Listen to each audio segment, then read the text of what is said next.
Alors nous vous invitons à prendre place dans les premières rangées. Nous désirons que votre foi soit stimulée et nous voulons que vous soyez bénis, guéris, délivrés et libérés par la puissance de Dieu alors que nous nous réjouissons ensemble sous un des plus grands chapiteaux du monde.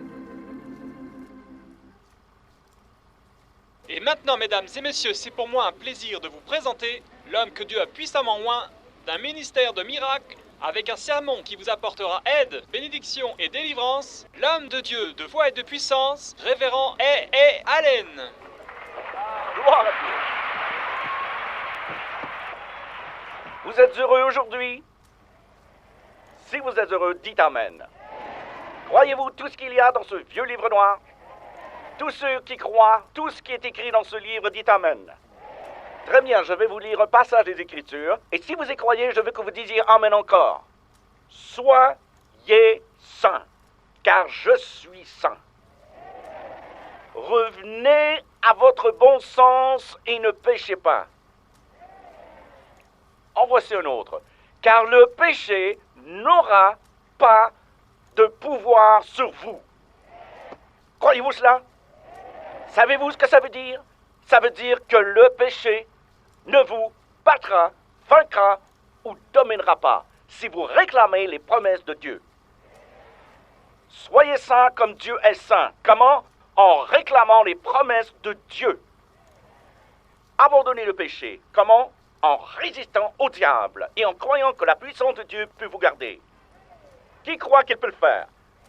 Maintenant, vous voulez me dire que vous ne pouvez pas être pur? Voulez-vous dire que je dois être sale ou que vous devez être sale? Lorsque vous dites que vous ne pouvez pas être saint, vous dites que vous ne pouvez pas être pur.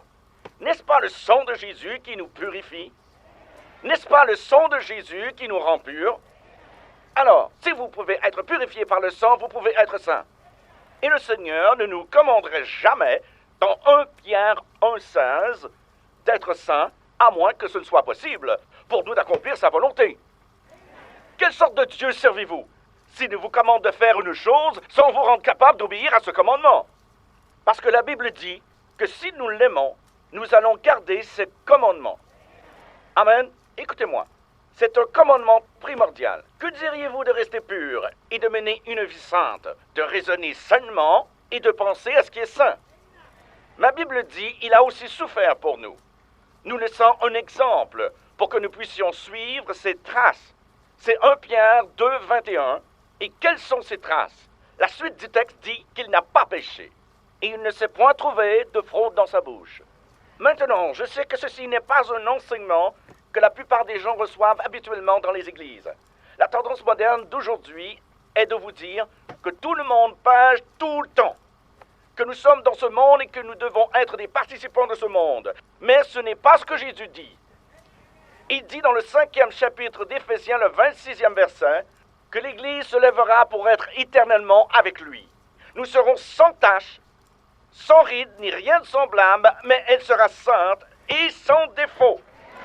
Alors, selon la parole de Dieu, l'Église qui montera pour être à jamais avec le Seigneur ne sera pas une Église qui vit dans le péché et qui tente le diable constamment. Notre négligence, nous sommes négligents avec les choses de Dieu et nous flirtons avec le diable.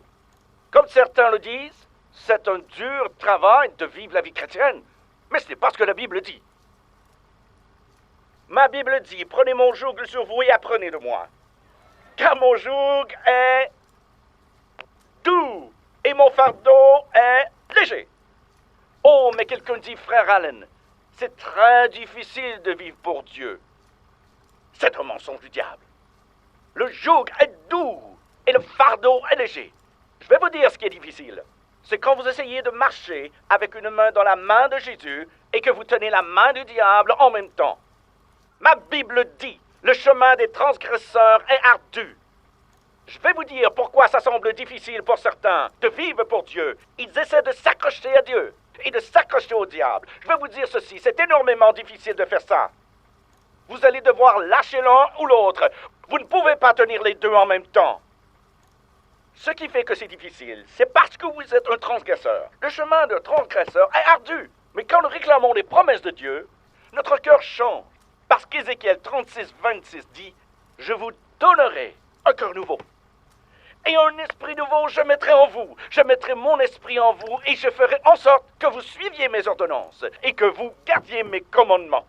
Vous voyez, c'est difficile de vivre pour Dieu. Si vous signez seulement une carte de membre, si vous joignez seulement une église, si vous êtes juste baptisé dans l'eau en tenant la main du pasteur. Mais il n'y a rien de difficile lorsque vous avez Christ à l'intérieur. Comme Paul dit, Christ en moi, c'est lui qui fait les œuvres. Voulez-vous me dire, maintenant écoutez, que le Seigneur nous commanderait d'être purs et d'être saints, de délaisser le péché sans nous rendre capables de le faire? Dans le 5e chapitre de Jean, au verset 14, le Seigneur guérit un homme dans la piscine. Il le revoit le lendemain et lui dit, voilà, tu as été guéri. Ne pêche plus. Est-ce un commandement? En d'autres mots, délaissez le péché, résistez au diable, Pierre a dit, et il fuira loin de vous. Dans le 8e chapitre de Jean au verset 10, les Écritures disent qu'après que Jésus ait rencontré la femme au puits, il a dit « Va » et ne pêche plus. 1 Corinthiens 15, 34 dit « Revenez à votre bon sens et ne péchez pas, car certains d'entre vous ne connaissent pas Dieu. Je le dis à votre honte. » Vous voyez, je cite la Bible. Quoi? Certains d'entre vous ne connaissent pas la parole de Dieu, et je le dis à votre honte. Pourquoi? Parce que vous avez pour croyance ou impression que tout le monde pêche constamment, que tout le monde doit pêcher constamment. Mais si c'est votre opinion, écoutez-moi, le ciel ne sera jamais votre maison. Pourquoi? Parce que le ciel ne sera pas rempli de pécheurs. L'enfer sera rempli de pécheurs et le ciel est un lieu pour un peuple saint et pur. Et si vous voulez faire du ciel votre maison, vous feriez mieux de vous détourner de vos péchés, d'être lavé par le sang, de marcher dans la lumière, de résister au diable et de rester pur pour Dieu.